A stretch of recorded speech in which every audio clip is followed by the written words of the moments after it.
नमस्कार दोस्तों, स्वागत है आप सभी का हमारे यूट्यूब चैनल पर। दोस्तों, वार्ड सचिव संघ के द्वारा पटना के गर्दनी बाग में 4 दिसंबर 2022 से धरना प्रदर्शन किया जा रहा है।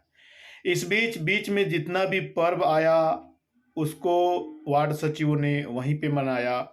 अब होली का पर्व आया हुआ है और वार्ड सचिवों के द्वारा होली पर्व भी पटना के गर्दनी बाग धरना स्थल पर मनाया जा रहा है।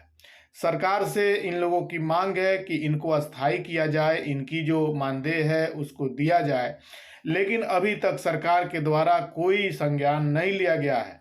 पुराने वार्ड सचिवों की आवाज विधानसभा में भी गूंज उठी है, लेकिन उसके बाद भी अभी तक वार्ड सचिवों के पक्ष में कोई बात नहीं बनी है। तो इस तरह से अभी कुछ नहीं कहा जा सकता है कि इन लोगों का धरना प्रदर्शन कब तक चलेगा। वैसे यह धरना प्रदर्शन पटना के गर्दनी बाग में अनिश्चित काल के लिए किया जा रहा है और सभी बिहार के पुराने वार्ड सचिव इस उम्मीद पर यह धरना प्रदर्शन कर रहे हैं एक न एक दिन सरकार वार्ड सचिवों के पक्ष में जरूर झुकेगी और उनकी जो मांगे हैं मांगों को पूरा करेगी और उनको अस्थायी करके उनकी जो बकाया मानदेय है वो मानदेय भी देने का काम करेगी। इस बीच होली पर्व के अवसर पर वार्ड सचिवों के द्वारा पटना के गर्दनी बाग धरना स्थल पर फगुआ गाया गया और फगुआ गाकर होली पर्व मनाया गया। सभी वार्ड सचिव झूमते हुए नजर आ रहे हैं। आप देख सकते हैं किस तरह से सभी ढोलक और झाल बनाकर फगुआ गाने में लगे हुए हैं।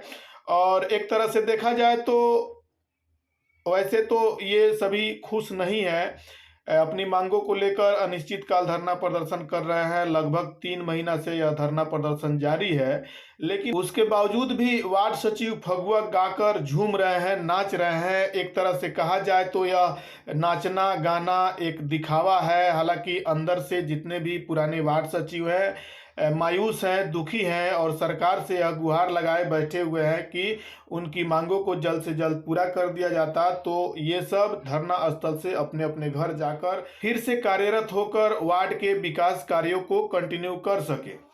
इस तरह से सरकार की जो मानसिकता है यह भी समझ में नहीं आ रही है कि आखिर सरकार के द्वारा इनकी मांगों को संज्ञान में क्यों नहीं लिया जा रहा है। अगर पुराने वार्ड सचिव गलत है तो सरकार के तरफ खुलकर क्यों नहीं बोला जा रहा है कि आप लोगों की मांगे जायज नहीं है। लेकिन इन लोगों की मांगे जायज है, इसको लेकर जो पंचायती राज मंत्री मुरारी प्रसाद गौतम है उनके द्वारा भी बताया गया है कि आपकी मांगे जायज है। मुख्यमंत्री नीतीश कुमार के द्वारा भी बताया गया है कि अगर इन लोगों को योग्यता के आधार पर बहाल किया गया है तो इनको हटाने का कोई तुक ही नहीं बनता है। और तेजस्वी प्रसाद यादव भी आश्वासन दे रहे हैं, इसके बावजूद भी सरकार के द्वारा संज्ञान क्यों नहीं लिया जा रहा है। एक बात यह भी है कि लोकसभा चुनाव है और लोकसभा चुनाव को लेकर अगर नए वार्ड सचिवों के पक्ष में सरकार जाती है तो पुराने वार्ड सचिव विरोध करेंगे और पुराने वार्ड सचिवों के पक्ष में सरकार जाती है तो नए वार्ड सचिव विरोध करेंगे।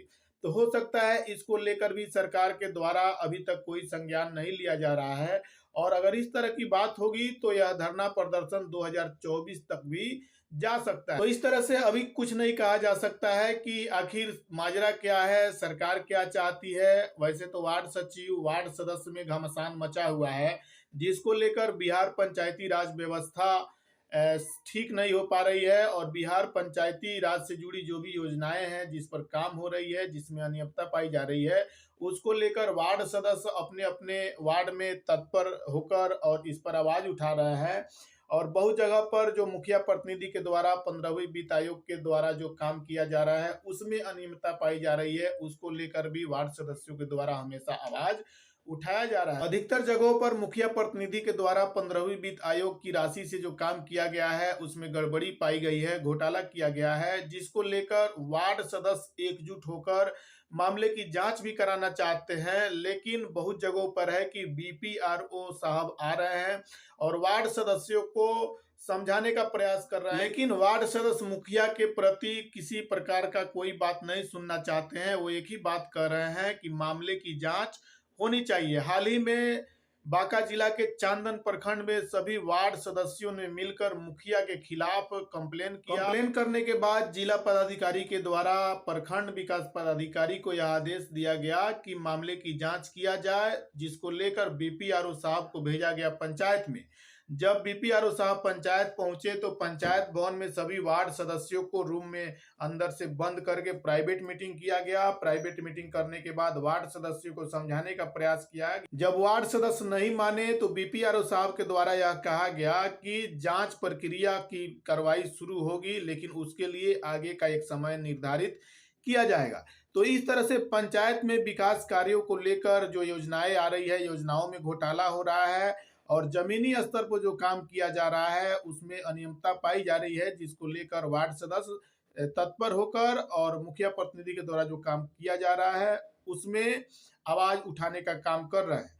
अगर वार्ड सदस्यों को प्रभार मिल गया रहता, पूर्ण रूप से अधिकार मिल गया रहता, तो वार्ड सदस्य अपने अपने कार्यों में लग जाते हैं और इस तरह की नौबत नहीं आती। लेकिन एक तरह से देखा जाए तो भ्रष्टाचार के खिलाफ वार्ड सदस्य एकजुट होकर आवाज उठा रहे हैं। फिलहाल पुराने वार्ड सचिवों के द्वारा जो पटना के गर्दनी बाग में धरना दिया जा रहा है, अनिश्चित काल के लिए धरना है। बीच में कोई भी पर्व आ रहा है तो उस पर्व को वार्ड सचिवों के द्वारा धरना स्थल पर ही मनाया जा रहा है। आप देख सकते हैं किस तरह से होली पर्व मनाया गया है।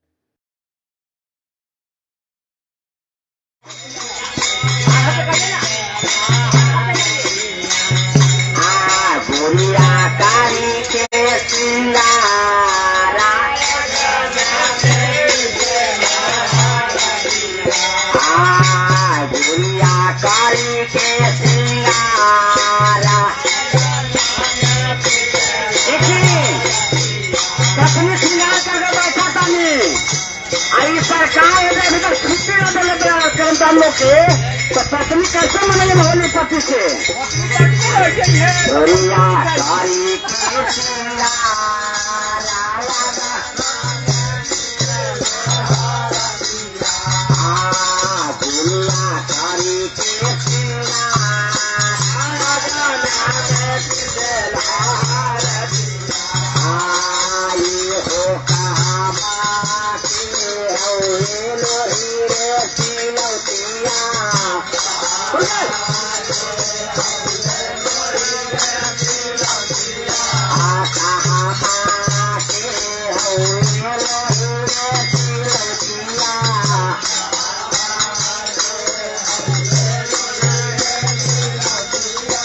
Lord,